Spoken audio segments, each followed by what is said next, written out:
자, 여러분 반갑습니다. 지금부터 열전달 13주차 세 번째 강의 시작하겠습니다.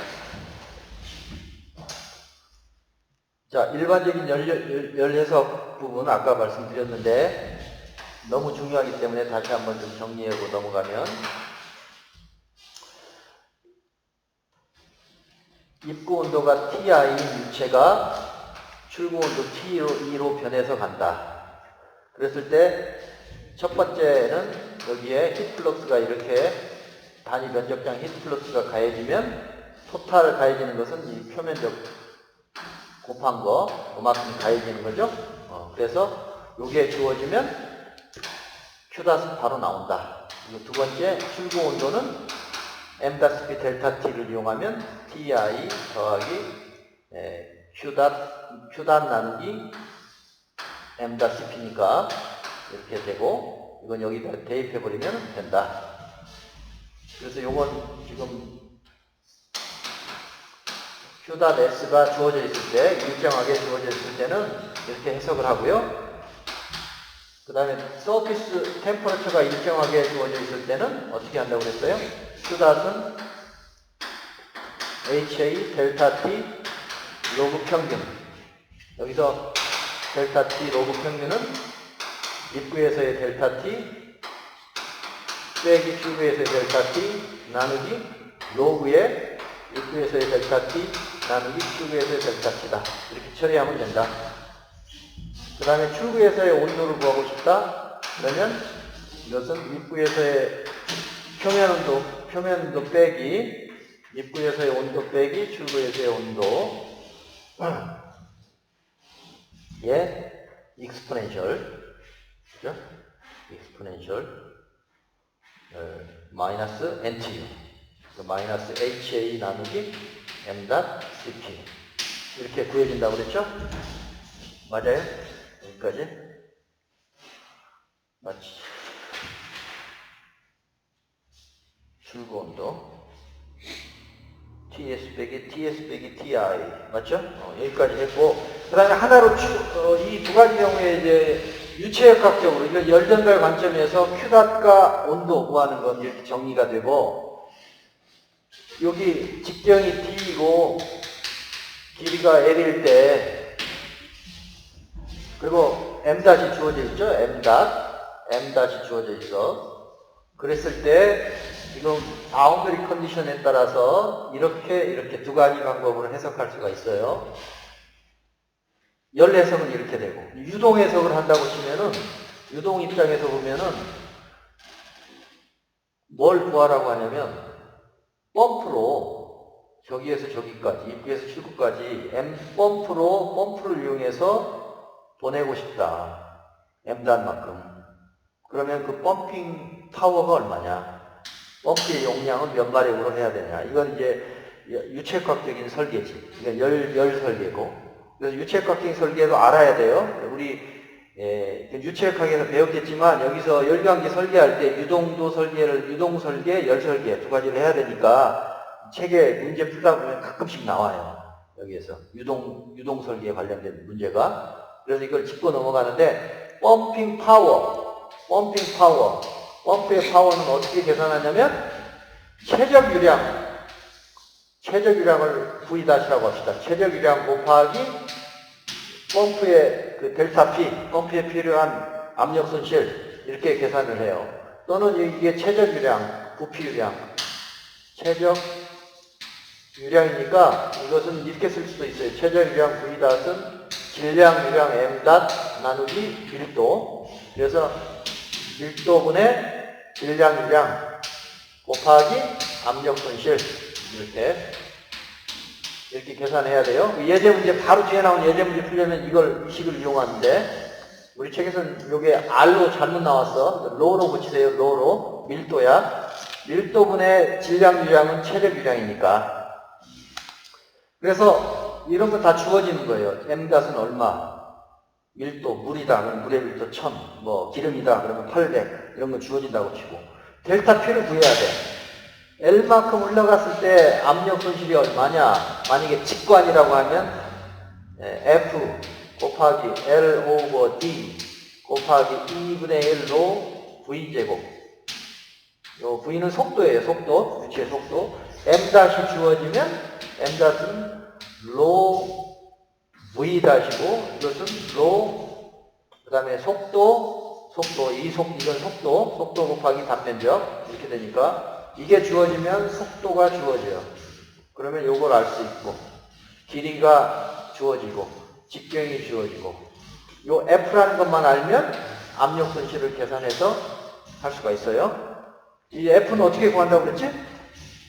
F 유체역학에서 관이 있을 때 L만큼 가는 동안에 압력 손실 델타 P가 발생하면 이 압력 손실은 직경 D라고 했을 때 이거 들어가는 그 속도를 V라고 하면 델타 P는 F 곱하기 L 나누기 D 곱하기 2분의 1로 V제곱인데 이게 속도. 여기서 F를 뭐라고 부르냐면 마찰 인자라고 불러요. 마찰 인자. 이건 function of Reynolds 넘버인데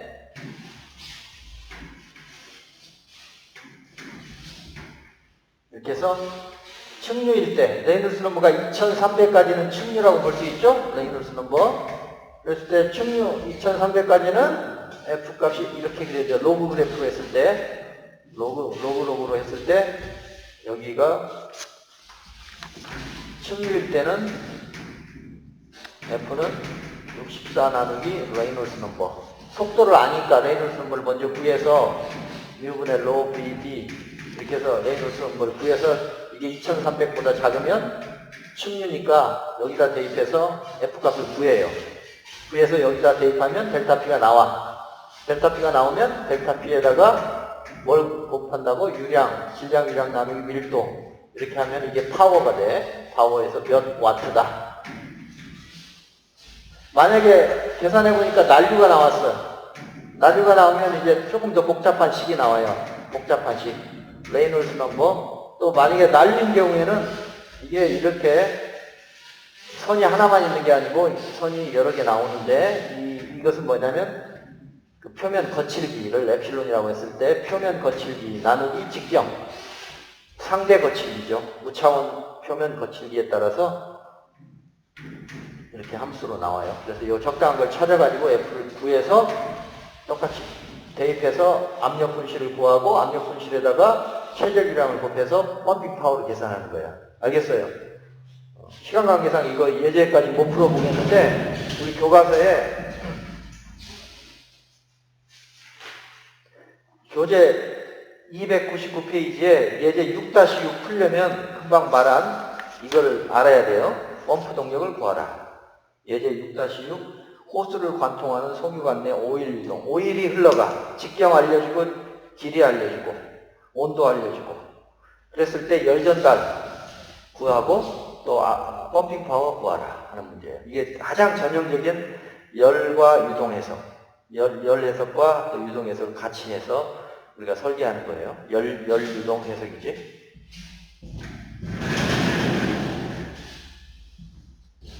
자, 이제 이게 지금 조금 우리가 땡겨서 관 내부 충류 이동을 지금 미리 좀 했는데 관 내부 충류 이동은 앞에서 쭉 설명한 것처럼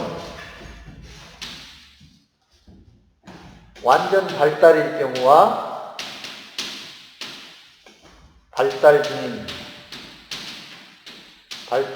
유동을 구별해서 한다. 완전 발달 유동의 경우에는 발달 중인 유동인 경우에는 좀 다르니까 관내 유동에서는 서멀 바운더리 레이어 열 경계층이 이렇게 증가하다가 더 이상 증가하지 않으면 여기는 이제 완전 발달이 되고 발달 중인 유동이 되고 여기서부터는 완전 발달이 되잖아요. 그래서 이 완전 발달일 때는 첫 번째 측류일 때는 열 두께가, 열 저항 두께가 일정하니까 그냥 러셀 넘버가 일정하다. 일정한데 이것도 경계 조건이 컨스턴트 히트 플럭스 서피스에서의 그 열유속이 일정한 조건에서는 이게 얼마지? TS가 일정할 때는 3.66이고 Q'S가 일정한 조건에서는 4.36이다. 이건 암기하세요. 암기하시고 요것은 유도, 우리 교과서에 이것은 유도를 했어.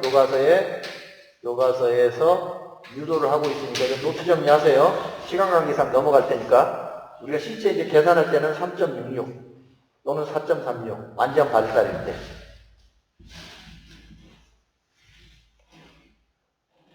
그럼 완전 발달인가 아닌가 어떻게 하면 되지? 완전 발달인가 아닌가를 어떻게 하면 돼?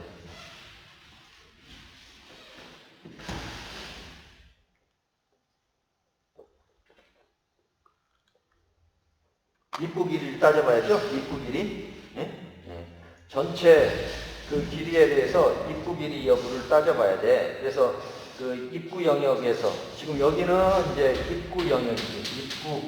입구 영역이고 여기는 입구 영역 밖의 부분이니까 측류에서의 입구 길이가 있잖아요. 입구 길이 배웠죠 앞에서? 측류에서 입구 길이는 어떻게 된다고 했어요? 직경에 대비 0.05 곱하기 레이놀스 넘버 곱하기 프렌틀 넘버 이렇게 계산할 수 있다고 그랬지? 그래서 만약에 여기 이제 물이다 그러면 물의 프렌틀 넘버는 물성이에요. 뭐 7.0쯤 돼. 근데 온도에 따라 다르니까 뭐 5.0이 될 수도 있고 8.0이 될 수도 있고 상온에서 한 이게 7쯤 되고 물의 경우에 레이놀스 넘버는 이제 그 주어진 조건이 있겠지. 관에 흘러가는 유량이나 또는 속도를 알 수 있어. 주어지면 그것부터 레이놀스 넘버를 구해서 2300보다 작으면 측류. 그러면 이 시간이면 이 시기다. 근데 그때 입구 길이보다 더 긴 쪽만 해당하는 거지. 아니면 전체 중에 입구 길이가 너무 짧아서 전체 전부 다 완전 발달로 가정할 수 있으면 그냥 바로 이 식을 써도 되고 엄밀하게 하려면 입구 길이를 찾아서 여기서 여기까지는 다른 식을 써야 돼요. 여기서 여기까지는 이제 저 식을 쓰고. 이해됐어요? 그래서 입구 길이를 찾아서 입구 길이보다 긴 영역에 대해서는 이 식 또는 조건이 다르면 이 식을 쓴다. 그 다음에 입구 길이 유동 입구 영역일 때는 그러면 다른 식을 써야 되겠지? 이때는 러셀 넘버가 function of Reynolds number 프렌틀 넘버로 좀 복잡하다. 여기는 일정하지만 완전 발달은 일정하지만 발달 유동 즉 입구 영역에서는 좀 복잡한데 우리 교과서에 대표적인 거 하나만 소개하면 6.75식이 있어요. 6.75식 EX 6.75식 식이 어떻게 되냐면 이것도 이제 TS 일정 조건에서 개발된 식이에요. 서피스 온도는 일정한 조건에서 개발된 식이야. 식의 형태를 보면 어떻게 돼 있어요? 이해를 해보세요. 암기는 할 필요 없고 이제 주어져야 되니까 그 식을 보고 이해를 해보세요. 러셀 넘버는 여기 발달 중인 유동 러셀 넘버는 3.66 더하기 0.065에 D 나누기 L 그 다음에 레이놀스 넘버 곱하기 프렌틀 넘버 나누기 1 더하기 0.04 D 나누기 L에 레이놀스 넘버 곱하기 프렌틀 넘버 해서 이쪽을 몇 승을 했네. 3분의 2승. 좀 복잡해 보여요. 이걸 보는 순간 이 앞에는 3.66이네. 이게. 여기는 뭔가 더해지죠? 더해져. 그러니까 관내 유동에서 측류일 때 이 러셀 넘버가 여기가 입구 길이라고 하면 L까지는 L2라고 합니다.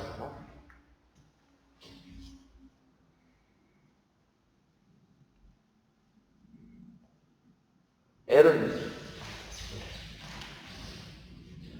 입구 길이를 L2라고 씁시다. 헷갈리면 안 되니까. 여기서 L은 전체 길이인데, 전체 길이 L 반 했을 때 여기 L2라고 하면 만약에 우리가 구한 레이놀스 넘버 해서 이 이렇게 구한 입구 길이와 입구 길이보다 작다. 그러면 전체가 다 발달 중인 유동이지. 전체가. 그러니까 열전달계수가 이렇게 되는 거죠. 이게 그 식이에요. 이게 그 식. 응? 이게 극한값으로 가면 3.66까지 내려가겠지. 3.66. 그래서 이게 3.66이 이제 극한값이 되는 거고, 입구 길이는 더 높으니까 뭔가 더해진 거지. 그래서 레이놀스 프렌틀러 함수. 알겠어요? 만약에 이게 간격이 이 조건이라고 하면, 이 조건에서 개발된 식이면 여기가 4.36으로 출발하겠지? 4.36 더하기 좀 다른 식. 이렇게. 근데 지금 여기 제공되고 있는 이 6.75식은 이 표면 일정 표면 온도 조건에서 실험해가지고 이렇게 만드는 거예요. 이해됐어요? 그리고 발달 중인 유동에서. 그런 식으로 이제 뭐 몇 가지 식들이 더 소개되고 있어요. 75번식, 76번식, 또 77번식은 이제 평판 사이 유동. 이게 다양한 식들이 이제 나옵니다. 그래서 그건 이제 그때그때 주어진다고 생각하고 여러분들이 푸시면 되겠어요. 예제 6-6을 꼭 노트에다 풀어보세요. 관내 송유관의 오일이야. 오일의 그 스펙을 다 알려줬어요. 길이도 알려주고, 직경도 알려주고, 그 다음에 온도도 알려주고, 들어가는 온도, 나가는 온도, 그 다음에 표면 온도. 표면 온도는 거의 0도시라고 하니까 일정 표면 온도 조건이네. 그걸로부터 열전달률을 구하라. 아, 그러면 뭘 구해야 돼? 열전달률을 구하라. 그러면 이제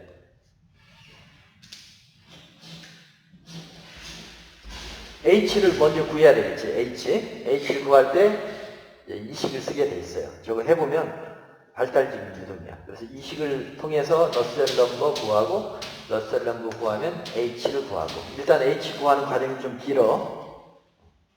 그래서 이제 H가 나오면 이제 나머지 것들은 다 구할 수 있죠. 그죠? 아까 앞에서 구했던 그 출구 온도도 구할 수 있고, 출구 온도 TS 빼기 TI의 익스포넨셜에 마이너스 HA의 M.CP. 우선 코릴레이션을 이용해서 이게 발달 중인 유동인지 완전 발달인지를 판별을 해. 우리 거 이 예제 문제 풀면은 발달 중인 유동이 나올 거야. 그리고 측류일 거야, 측류. 그러면 이 식을 쓰는 거지. 이 식을 써서 너셀 넘버를 구하고, 너셀 넘버 정의에 대입하면 H가 나오겠죠. 너셀 넘버 정의가 뭐야? K분의 HD니까 여기다 대입하면 H가 나와. 그럼 이제 구하는 거, 출고 온도 구하시오. 여기다 대입하면 돼요. H 구했으니까. 과거에서는, 앞에서는 이 H를 그냥 주어졌잖아요. H가 주어졌는데 지금은 이제 조건에 맞춰서 H를 계산해내야 돼요. 측류냐, 난류냐, 발달 중이냐, 완전 발달이냐. 이 네 가지 범주에 해당하는 식을 찾아서 너셀 넘버를 구하고, 그걸 H로 바꾸고, 그러면 나머지는 앞에서 했던 걸로 이런 걸 다 구할 수 있어요. 그 다음에 이게 나오면 델타 T 로그민도 구할 수 있고, 그쵸? 여기에 나오면 Q닷도 구할 수 있지. Q닷은 HA 델타 T 로그민 해서 이런 송유관에서 열 손실, 이런 것들을 다 계산해낼 수 있어요. 그 다음에 펌핑 파워 계산하는 게 남아. 여기에서 펌핑 파워를 계산하라. 그럼 아까처럼 펌핑 파워 계산 어떻게 해요? 델타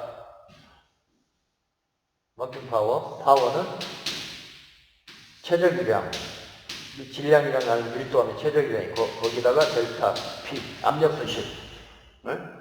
그래서 계산하는 그 과정이 여기 소개되고 있으니까 여러분들이 충분히 따라갈 수 있을 거예요. 그래서 측류이동은 이렇게 말씀드렸고, 그 다음에 난류이동도 마찬가지예요. 완전 발달이냐 완전 발달 중 구별해야 되겠지? 네. 완전 발달일 때 난류 완전 발달일 때 가장 대표적인 것이 뭐라고 그랬어요?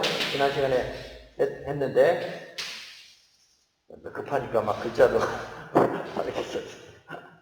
측류했을 때는 완전 발달일 때는 컨스턴트 3.66, 4.3.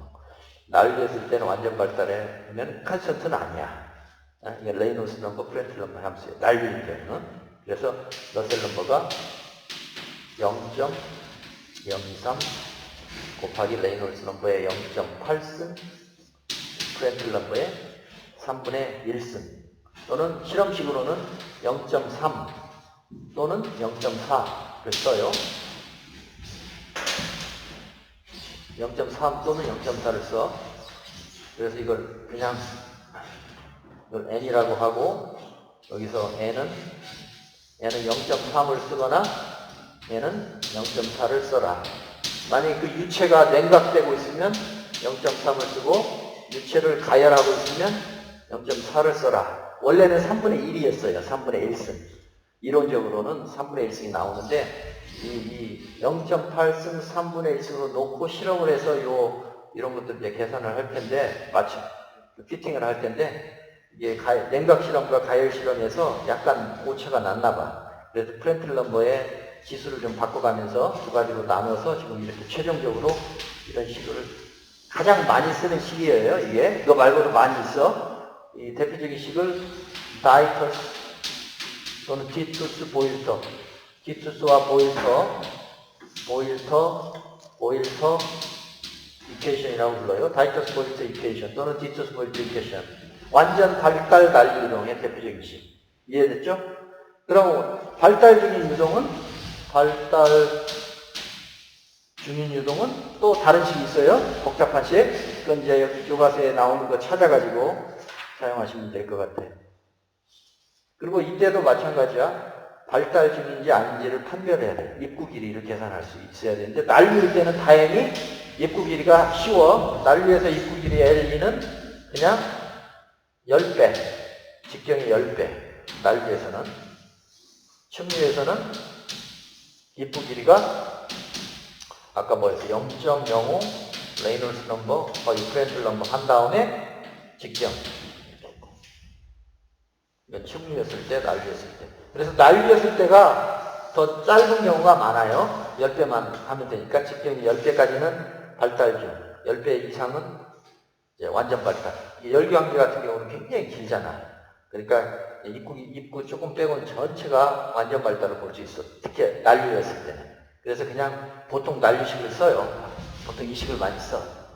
아니면 조금 더 정교한 식 다른 걸 좀 골라 쓰기도 하고. 아시겠죠?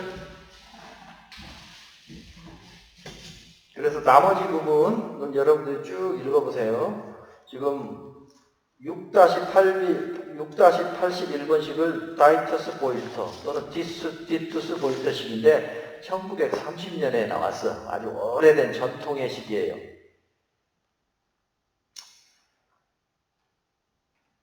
이 오차가 커요. 보통 플러스 마이너스 뭐 20%, 플러스 마이너스 뭐 20에서 30% 오차가 커. 그래서 오차를 좀 더 줄이고 싶어서 더 복잡한 식들을 개발했는데 그게 6-83, 6-84식이야. 그래서 6-83 시기를 페츠코프 방정식이라고 해요. 페츠코프라는 사람이 개발했는데 이것은 플러스 마이너스 10% 정도로 잘 맞아요. 그 다음에 그닐렌스키 또는 그나일렌스키 식이 6-84번 식이 있어. 좀 복잡하죠? 이것도 플러스 마이너스 10%. 그러니까 이건 플러스 마이너스 한 20-30%.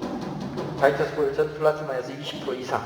그 다음에 플러스 마이너스 10% 정도로 정교하려면 훨씬 복잡한 식. 막 로그도 들어가고. 로그는 아니네. 네. 그거 보세요. 여기다 쓸 시간이 없으니까 6-83, 84 쓸 수 있다. 그래서 만약에 여러분들이 연구할 때 좀 정확한 식을 애큐러시가 좋은 식을 쓸 때는 여기서 말하는 이 페츠코프식 또는 그나일렌식을 쓰는 걸 추천해요. 뭐 계산은 조금만 더 신경 쓰면 되니까. 아시겠죠? 그리고 303페이지부터는 또 입구 영역에 대한 얘기가 잠깐 나오고 그 다음에 원간이 아닐 때 어떻게 처리하는가? 수력 직경을 가지고 하죠. 원간이 아닐 때는 수력 직경을 이용한다.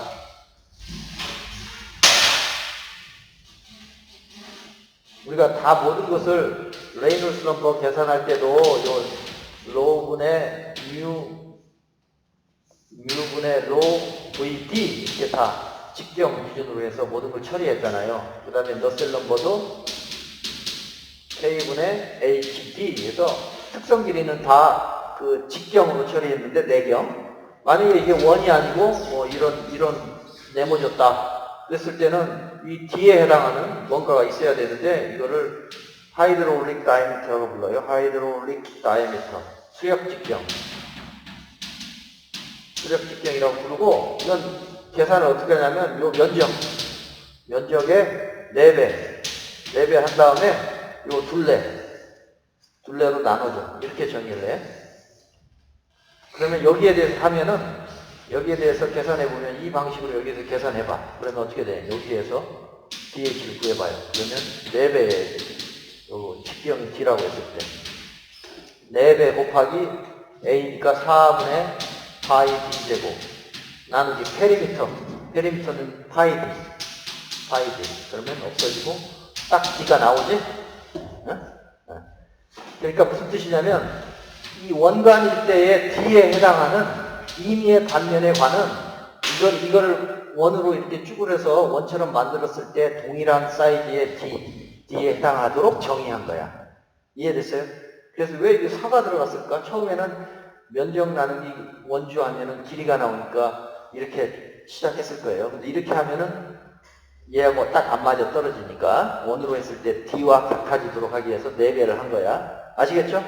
그래서 이제 지금까지 우리가 원간에 대해서 개발된 식을 쭉 사용하는데 원간이 아닌 경우는 그냥 원처럼 생각하되 그 원에 해당하는 D를 수력직경이라고 정의하고 그것은 이 면적 나누기 요 페리미터 한 다음에 4배를 해라. 그러면 그게 원의 직경에 해당한다. 그렇게 이해하시면 되겠어요. 아시겠죠? 자, 그럼 여기까지 해서 이제 강제대를 마쳤고 제가 숙제 내줬죠? 6장 문제? 숙제 내줬나? 안 내줬나? 숙제 문제 해야 되는데 시간이 별로 없네. 자, 그럼 6장 숙제 문제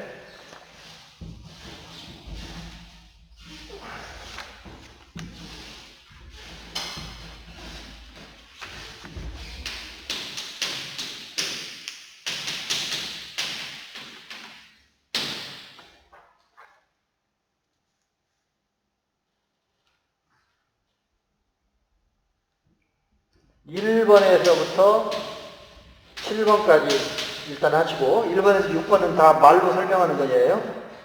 그 다음에 14번, 17번,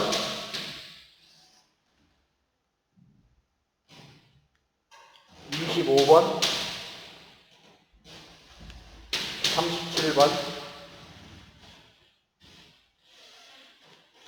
그 다음에 44번, 53번,